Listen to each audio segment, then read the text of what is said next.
So next one is pronoun. So pronoun பற்றி நம்ம வந்துட்டு முன்னாடியே பார்த்துருந்தோம்.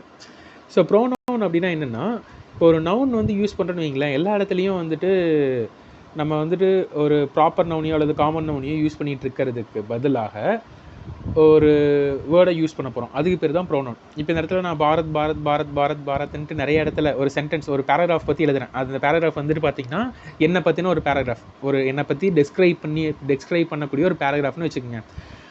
ஸோ அதில் வந்துட்டு பார்த்திங்கன்னா நான் எழுதுறேன். So Bharat is taking class, so Bharat is working here, Bharat is going to the office by this bus, Bharat is going to this office by metro அப்படின்னு நான் ஒவ்வொரு இடத்துலையும் பாரத் பாரத் பாரத்னு எழுதிட்டு இருக்குன்னு வைங்களேன், அது ரொம்பவுமே போர் அடிக்கிற மாதிரி ஆயிரும்.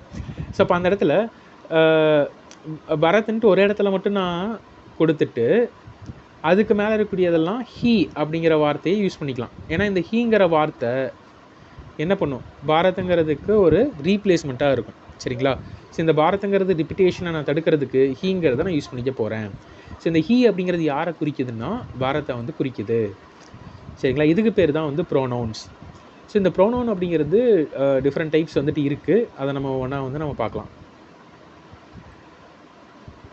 So a pronoun is a word used instead of a noun to avoid repetition.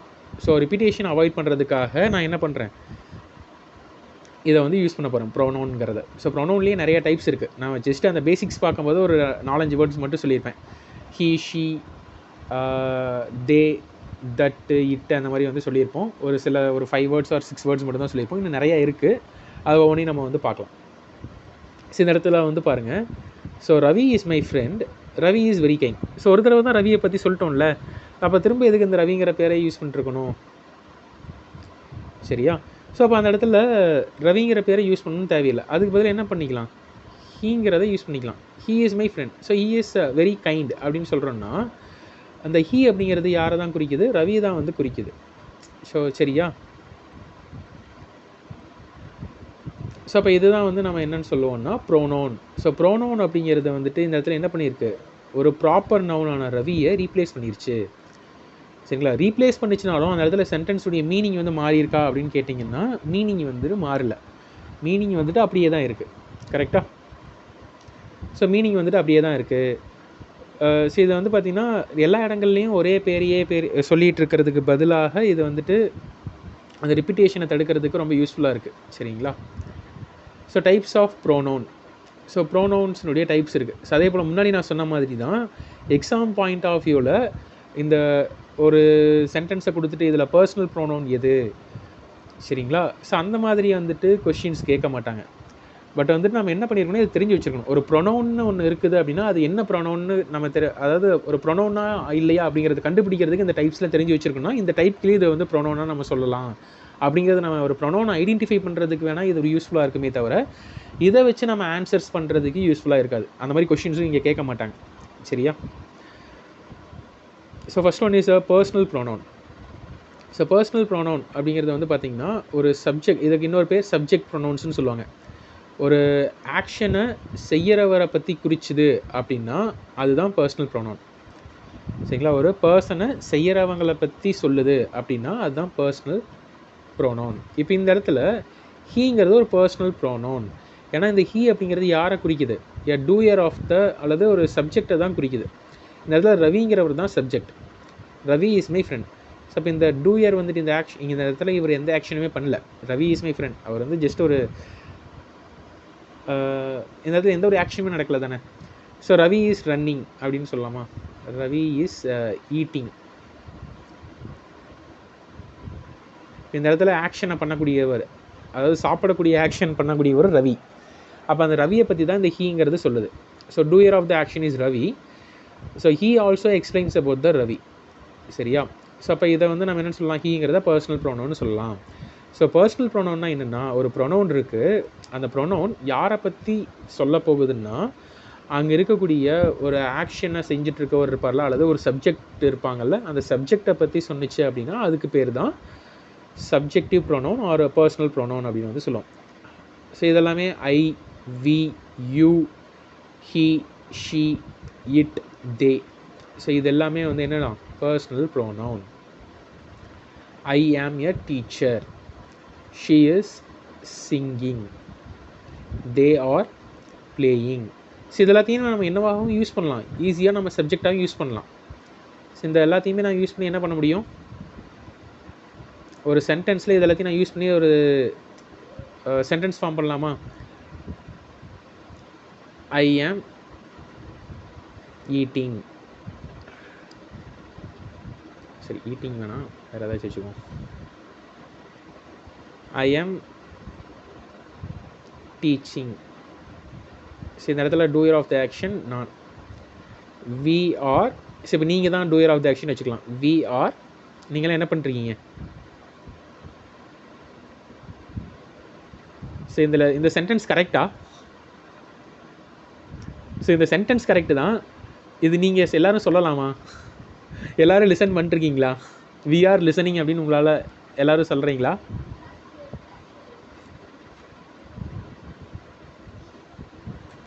இல்லையா? You are எஸ்ஸா? ஸோ ஒருத்தங்க தான் லிசனிங்கா? ஓகே. ஸோ அப்போ you are listening. Sir. Okay. So he is listening, she is listening, it is listening. இந்த இடத்துல இட்னா யாரும் இல்லை, they are listening. So they are லிசனிங்னா இப்போ நான் சொல்கிறேன், நீங்கள் எல்லாருமே லிசன் பண்ணிருக்கீங்க, அவங்க மேலே எனக்கு நம்பிக்கை வந்துச்சு, நீங்கள் எல்லாருமே லிசன் பண்ணிருக்கீங்கன்னு இப்போ ஆன்சர் பண்ணிட்டீங்க தானே. ஸோ அதனால் நானுமே சொல்கிறேன், ஸோ தே ஆர் லிசனிங் அப்படின்னு நான் இப்போ வந்துட்டு சொல்கிறேன். ஏன்னா இப்போ நீங்கள் எல்லாருமே எனக்கு ஆன்சர் பண்ணிட்டீங்க, எல்லோரும் நாங்கள் லிசன் பண்ணுறீங்களான்னு நான் கேட்டேன், அதுக்கு நீங்கள் லிசன் பண்ணுறீங்கன்னு சொன்னீங்க. ஸோ அப்போ நானுமே சொல்லலாம், so they are listening. So அப்போ இந்த இடத்துல இந்த வார்த்தைகள் எல்லாத்தையும் நான் வச்சு, இந்த ப்ரொனவுன்ஸ் எல்லாத்தையும் வச்சு நான் என்ன பண்ண முடியுது, ஒரு சென்டென்ஸை ஃபார்ம் பண்ண முடியுது. அப்போ அந்த சென்டென்ஸில் இது எல்லாமே என்னவாக யூஸ் பண்ணப்படுது அப்படின்னா சப்ஜெக்டாக யூஸ் பண்ணப்படுது. ஸோ சப்ஜெக்டாக யூஸ் பண்ணப்படுது. ஸோ அப்போ இது எல்லாத்தையும் நம்ம என்னென்னு சொல்லலாம்னா பர்சனல் ப்ரொனவுன்ஸ் அப்படின்னு வந்து சொல்லலாம். So next one is object pronounce. So object pronounce அப்படின்னா இந்த ப்ரொனவுன்ஸை வந்து நான் என்ன பண்ண முடியாது, ஒரு சென்டென்ஸில் சப்ஜெக்டாக யூஸ் பண்ண முடியாது. சரிங்களா? ஸோ சப்ஜெக்டாக யூஸ் பண்ண முடியும். இப்போ எக்ஸாம்பிளுக்கு இதை எடுத்துக்கலாம், மீங்கிறத எடுத்துக்கலாம். இப்போ இங்கே இடத்துல மாற்றுறேன், ஐக்கு பதிலாக மீ ஆம். ஸோ மீ அல்லது is teaching. Me is teaching கரெக்டாக இந்த சென்டென்ஸு இங்கே இருக்குது. So us is teaching, him is teaching, her is teaching.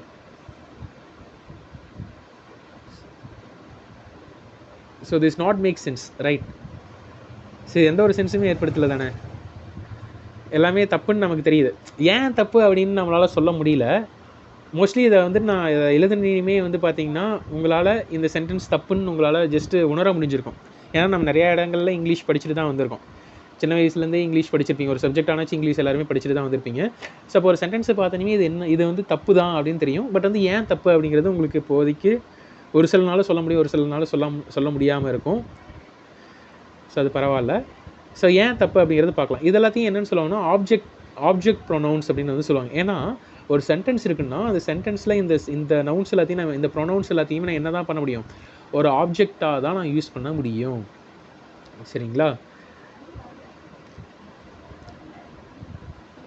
So இந்த இடத்துல ஹீ, இப்போ நான் இதை சொல்கிறேன் பாருங்கள், தே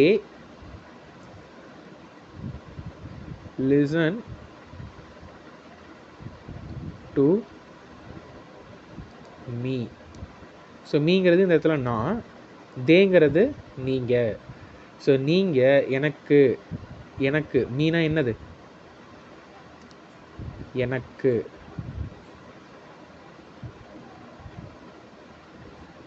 நீங்கள் எனக்கு லிசன் பண்ணுறீங்க. சரிங்களா? ஸோ அப்போ இந்த இடத்துல மீனா என்ன அர்த்தம், எனக்கு அப்படின்னு அர்த்தம். அஸ்னா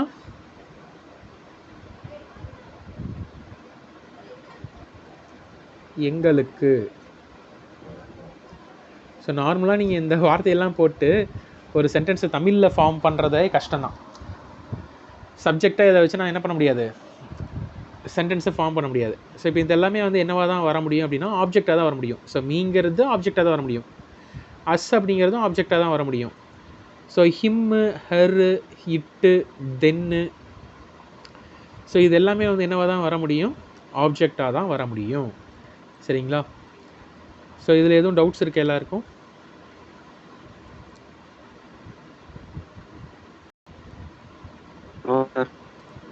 so she called me, she called me, so me என்ன தான் வந்து கால் பண்ணுறாங்க.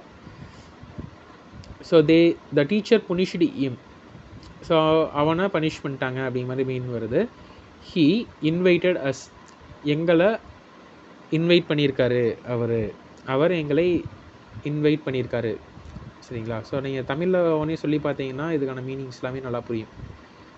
ஸோ எங்களை, ஸோ எங்களை அப்படிங்கிறத நான் வந்துட்டு சப்ஜெக்டை யூஸ் பண்ண முடியுமா? ஸோ பண்ண முடியாது. ஐ சா தெம் எஸ்டர்டே, ஸோ தெம் அப்படிங்கிறது இந்த இடத்துல ஆப்ஜெக்டாக வந்திருக்கு. ஸோ அப்போ இந்த ப்ரொனவுன்ஸ்லாம் வந்துட்டு என்னவா மட்டும்தான் வர முடியும்? ஆப்ஜெக்டாக மட்டும்தான் வந்து வர முடியும். சரிங்களா? ஸோ இதனால தான் இதை வந்துட்டு ஆப்ஜெக்டிவ் ப்ரொனவுன், சரிங்களா, ஆப்ஜெக்ட் ப்ரொனவுன்ஸ் அப்படின்னு வந்து சொல்கிறோம். ஸோ இதை வந்து பார்த்திங்கன்னா இந்த எக்ஸாம்ஸில் வந்துட்டு அதிகமாக கேட்பாங்க. ஸோ சப்ஜெக்ட் ஃபார்ம் அப்படிங்கிறது எப்போ எங்கே வரும்? வேர்புக்கு முன்னாடி வரும். கரெக்டாக? அதே வந்து ஆப்ஜெக்ட் ஃபார்ம் வந்து எப்போ வரும்? வேர்புக்கு பின்னாடி தான் வரும். சரியா? ஸோ இந்த சென்டென்ஸ்லேருந்தே புரிஞ்சுக்க முடியுது தானே? ஹீ இன்வைட்டட் அஸ், ஸோ அஸ்ஸுங்கிறது வந்து என்னது? Object pronoun. ஹீங்கிறது சப்ஜெக்ட் ப்ரொனவுன். இன்வைட்டட்ங்கிறது ஒரு வேர்பு. ஸோ வேர்புக்கு முன்னாடி தான் எப்போவுமே சப்ஜெக்ட் ப்ரொனவுன் வரும். ஆப்ஜெக்ட் ப்ரொனவுன் வேர்புக்கு அப்புறமா தான் வரும் எப்போவுமே. சரிங்களா? இதை வச்சு நிறைய இடங்கள்ல நம்மளை கன்ஃபியூஸ் பண்ணி கொஷின்ஸ் வந்து கேட்பாங்க. அந்த மாதிரி தான் இங்கே பாருங்கள். Me and Ravi went to school. So இது நம்ம நார்மலாக கலோக்கியெல்லாம் நம்ம இந்த தப்புகள்லாம் அதிகமாக பண்ணிகிட்டே இருப்போம். சரிங்களா? யாராச்சும் கொஷின்ஸ்லாம் கேட்குறாங்க, நீங்களே வந்துட்டு சொல்கிறீங்கன்னா me and Ravi went to school. இப்போ நீங்களும் உங்கள் ஃப்ரெண்டும் போயிட்டுருக்கீங்க. மீ அண்ட் அவங்களுடைய பேரை சொல்லி நாங்கள் வந்து கிளாஸ்க்கு லேட்டாக தான் போனோம், அதாவது நாங்கள் எங்கேயோ வெளியில் போகிறோம், தேட்டருக்கு போகிறோம், பார்க் போகிறோம் அப்படி மாதிரி நீங்கள் வந்து சொல்லலாம். சரிங்களா? அப்போ அது தப்பு. ஏன்னா மீங்கிறது வந்து என்னது? ஒரு ஆப்ஜெக்ட் ப்ரொனவுன். அந்த ஆப்ஜெக்ட் ப்ரொனவுன் வந்துட்டு எப்போவுமே இங்கே தான் வரணும், வேர்புக்கு பிறகு தான் வரணும். வேர்புக்கு முன்னாடி வருதுன்னா அது தப்பு. அப்போ அதை நீங்கள் எப்படி தான் மாற்றணும்? Ravi and I went to school. சரிங்களா? So Ravi and I went to school. So ஸ்கூலுக்கு ரவியும் நானும் ஸ்கூலுக்கு போனோம் அப்படிங்கிற மாதிரி வந்துட்டு சொல்லணும். ஸோ மீ அண்ட் ரவி அப்படின்னு வந்து நம்ம சொல்கிறோம் அப்படின்னா தப்பு. So teacher scolded Ravi and I. So ஐங்கிறது வந்து என்னது? ஒரு சப்ஜெக்டிவ் ப்ரொனவுன். ஸோ சப்ஜெக்ட் ப்ரொனவுன்கிறது எங்கே தான் வரணும்? வேர்புக்கு முன்னாடி தான் வரணும். ஸோ இங்கே வேர்புக்கு பின்னாடி யூஸ் பண்ணியிருக்காங்க. ஸோ வேர்புக்கு பின்னாடி யூஸ் பண்ணியிருக்காங்கும் போது இது தப்பு. ஸோ அப்போ எப்படி மாற்றணும்? வேர்புக்கு பின்னாடி வருதுன்னா ரவி அண்ட் மீ அப்படின்னு வந்து மாற்றணும். சரிங்களா? So teacher scolded Ravi and me. So teacher வந்துட்டு என்னையும் ரவியையும் திட்டினாங்க. சரிங்களா? ஸோ அந்த மாதிரி வந்து மீனிங் வந்து வருது. ஸோ இது ரெண்டுலேயுமே வந்துட்டு உங்களுக்கு குழப்பம் எதுவும் இல்லைன்னு நினைக்கிறேன்.